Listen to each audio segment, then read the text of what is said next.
Police in Illinois searched for a killer who was careful enough not to leave fingerprints, but who didn't bother to mask his identity. This is how a forensic scientist with some fancy footwork identified a perpetrator when not one, but two eyewitnesses could not.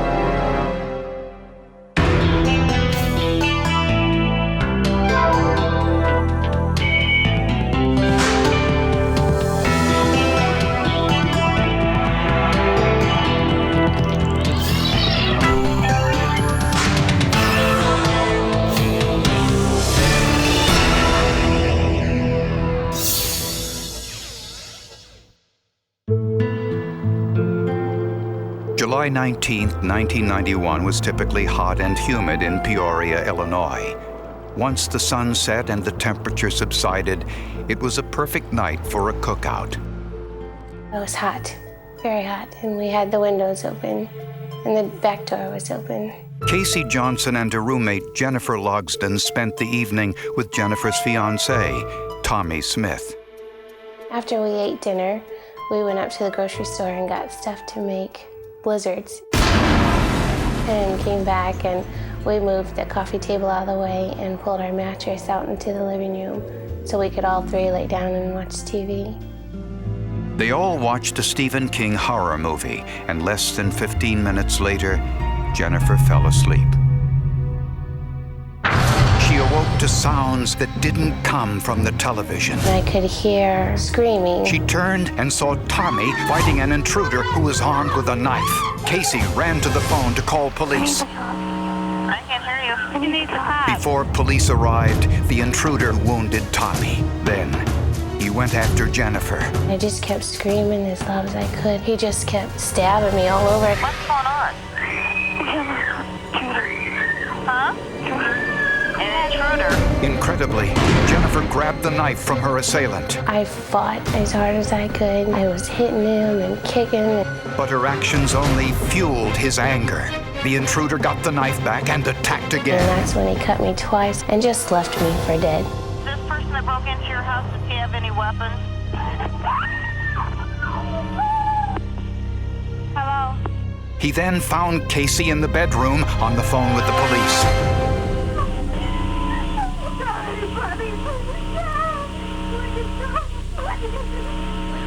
Hello? Jennifer managed to run to a neighbor's home for help. I can't move. My throat is slit. Who are you? A lot of blood. Can you describe this person that did it? No, I can't. How about maybe what he was wearing? I don't remember. When the police arrived, the intruder was gone. I told the police I knew I was dying, but go and save Tommy and Casey. But it was too late for 21-year-old Tommy Smith. He was pronounced dead at the scene. Jennifer and Casey were rushed to St. Francis Medical Center. My father came to get me at work, and he told me that Tommy had been killed. And I immediately freaked out in disbelief, no, it wasn't him, not Tommy. And it wasn't soon after that it finally sunk in that, he was killed. Tommy Smith's actions were quite heroic. He took it upon himself to apprehend the suspect and put him in a chair and stand over top of him, hold him there until police arrived. And in doing so, he sacrificed his life. I don't think Tommy could have ever lived with one of them getting killed, and especially Jennifer. Police hoped the two girls would be able to identify their attacker.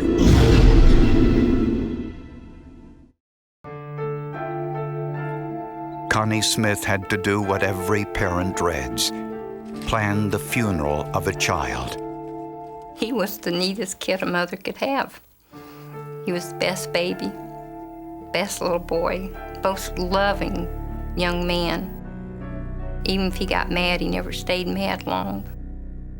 He would have made a great dad. He would have made a great husband, because I know he was a great son. Tommy's fiancée, Jennifer, was in the intensive care unit near death. She had sustained multiple stab wounds, a cut throat, and a punctured lung.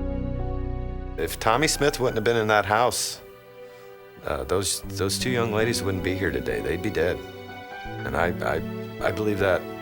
The crime scene gave mute testimony to the girls' intense will to survive. He really did a number on both of the young ladies. They both exhibited a great deal of courage. They had very strong constitution. They had a very strong will to live. Gradually, their conditions improved, but when they spoke to police, they could remember very little. He just kept stabbing me all over, and nothing hurt. But I didn't see any blood either. She did state that a black male had entered the home. She wasn't sure how. And I can't remember what he looked like. Investigators would have to rely on the crime scene for clues. They quickly concentrated their attention on the assailant's point of entry, a bedroom window. The outside screen was jarred and out of place and cut. Investigators were shocked by the amount of blood found in the home. I think once he started cutting, he went into a frenzy. And at that point, he felt the only way that he could prevent the police from finding out who did this to these kids was to kill all three of them. In one of the bedrooms, amid the clutter, police found the wooden handle of the murder weapon.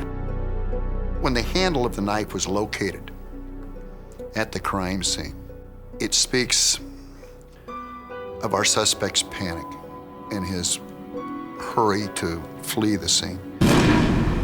Ms. Johnson had grabbed the blade of the knife and was able to break it loose from the handle.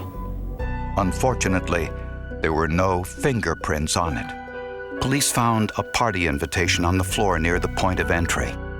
Police used black magnetic powder to see if the killer may have knocked it to the floor during the struggle. They were looking for the friction ridges of a fingerprint. On top of the friction ridges are pores, and that's where the perspiration comes from when the person sweats. And when they touch an item, they may or may not leave their identification through those unique characteristics. On the invitation, Gary Siebenthal found what appeared to be a partial palm print. A print that did not belong to Tommy, Jennifer, or Casey. While interviewing neighbors, police were surprised to learn that despite the girls' screams, no one saw the killer leave the crime scene. Police thought they had solved the case when they found blood on the screen door of a neighbor's home, Gene Brown. And he explained that he had cut himself on the lower leg carrying the garbage out earlier in the night. Tests revealed the blood was Brown's, and investigators found broken glass in his trash can, which Brown said had caused the cut. Brown's palm print did not match the print on the party invitation at the crime scene. And neither Jennifer nor Casey identified their next-door neighbor as the assailant. Police suspected the killer lived nearby since he fled the scene on foot. And it was the foot which would lead police to the killer.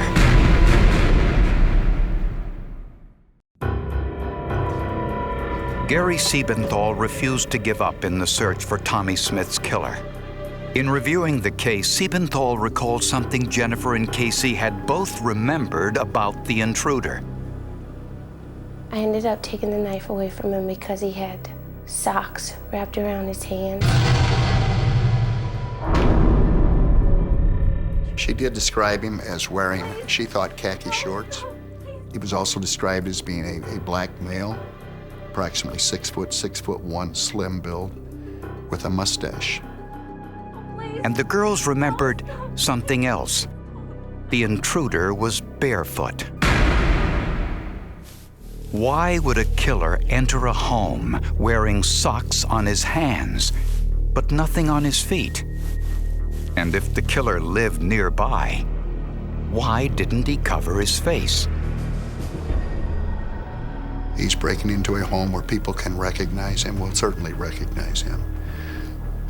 And I think by the fact that he went in there quietly, armed with a knife,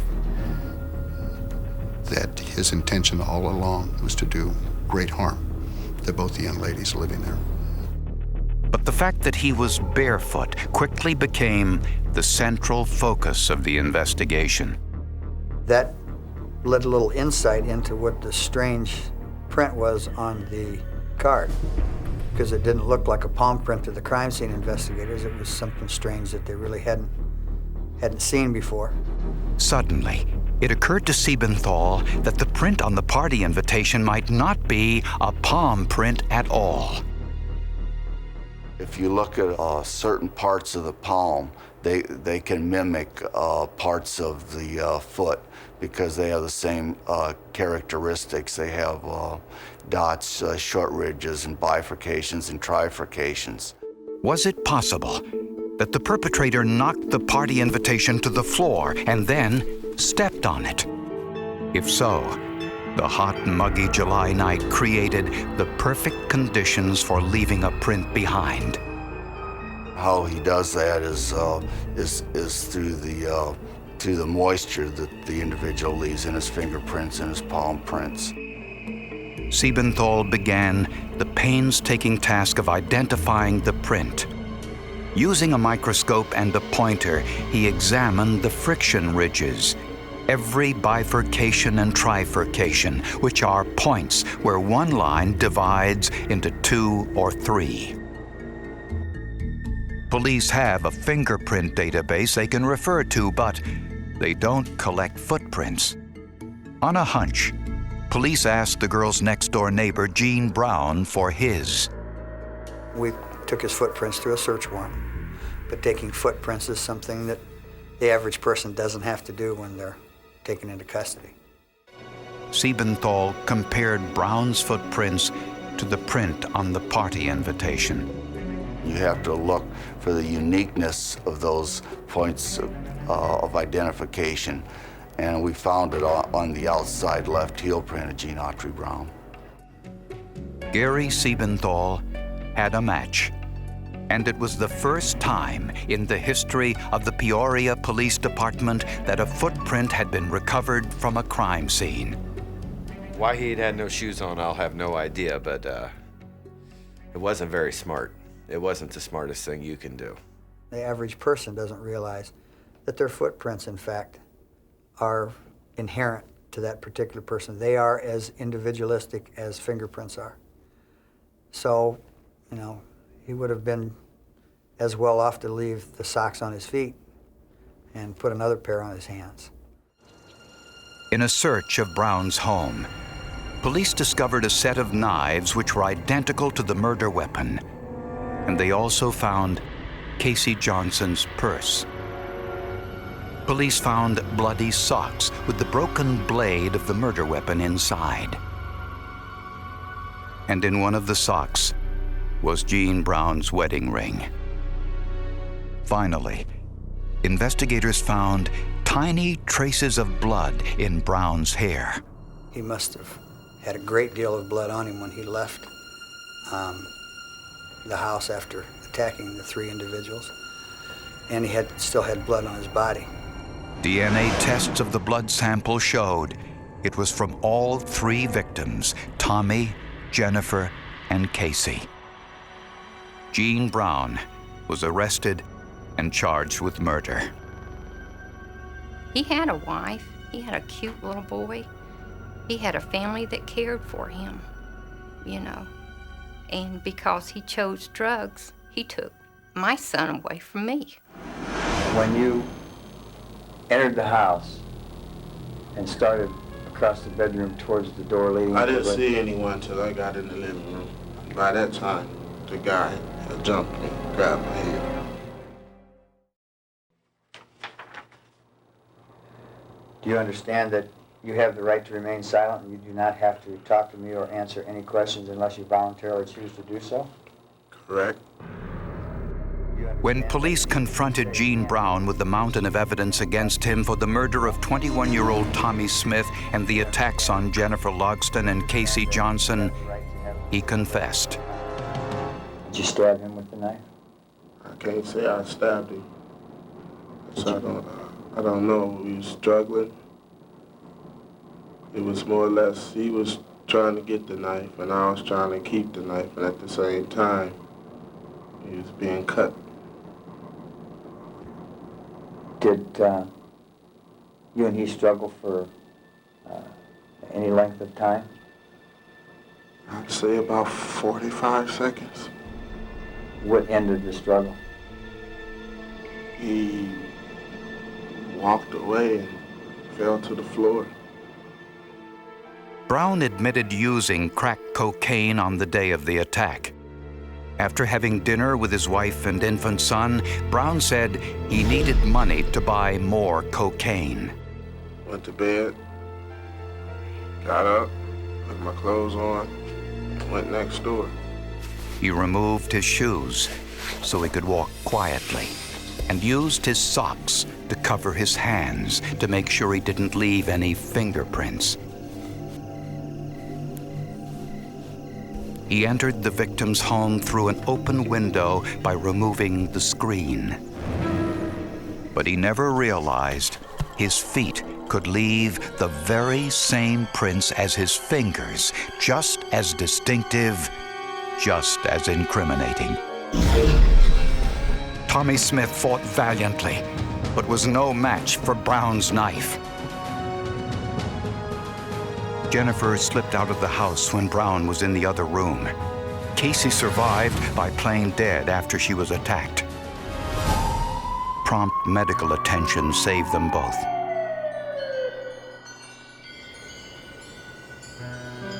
Tommy Smith's best friend still struggles with the absurdity of it all. It disgusted me that somebody would take a life like that for $1 so he could go get high. It was very, very senseless, a very senseless act. You know, losing him so early, what made it bearable was he had 20 years and he enjoyed every one of them. He knew how to enjoy life. Despite his confession, there are still parts of Brown's story detectives don't believe. As exact as you can. Jennifer and Casey lived next door to Brown. Police think that Brown broke in with the intent to rape and kill the two girls and didn't realize that Tommy Smith had stayed over that night. He deliberately went to barefooted just to stop it, to hold the noise down. He wore gloves to avoid leaving fingerprints. He took a knife with him that was still encased in a cardboard sheath so that he would not injure himself. He made no effort whatsoever to cover his face. And he's going into the home next door. But it takes a bit of an evil individual to take a life hand to hand, let alone attempt to take 3. He went from a sneak thief to a murderer within moments. In exchange for his guilty plea, Gene Brown was sentenced to life in prison for the murder of Tommy Smith and 30 years for each count of attempted murder. He did this in order to escape the chance of facing the death penalty in a trial. It was a capital case, and I think probably it was a good move on his part. Little did Gene Brown know that Tommy Smith's mother would not have pushed for the death penalty. I could not stand the thought of another mother standing over a casket with her son, so cold, and another family going through what this family's went through, you know. Having a son in prison for the rest of his life is bad, but nothing is worse than burying one. I don't really know where to begin. I don't know why this happened, but it did. And all the time I've been sitting here talking to you guys, I wish there was a way that I could take it back. But it's done. He would express remorse and state how sorry he was that this thing had happened. But at the same time, he would protect himself by not being able to recall just what had occurred. It didn't happen. And I'm still asking myself why. I don't know why. Jennifer Logsdon is now married with children, but she still lives with emotional and physical scars from that attack. He said he was sorry. He didn't mean to do it. And I can't forgive him yet. Yeah, I think he got what he deserved. When you get caught doing something, you say, I'm sorry. Would you say you're sorry if you didn't get caught? I say, I don't know. I don't believe that. If Gene Brown hadn't gone barefoot that night, investigators wouldn't have recovered the valuable footprint that placed him at the crime scene. Well, I think it's the greatest irony of all, to be so smart and get caught. It just goes to show you the best laid plans of mice or men. You know, he in fact tried to go in barefoot so that he would be quiet and be able to move through the house quietly, and in fact left behind, you know, a tremendous piece of evidence. When you're able to point out to your suspect that they, in fact, are the best witness that we have against themselves. And in the case of this particular footprint that was left, he did seal his own fate.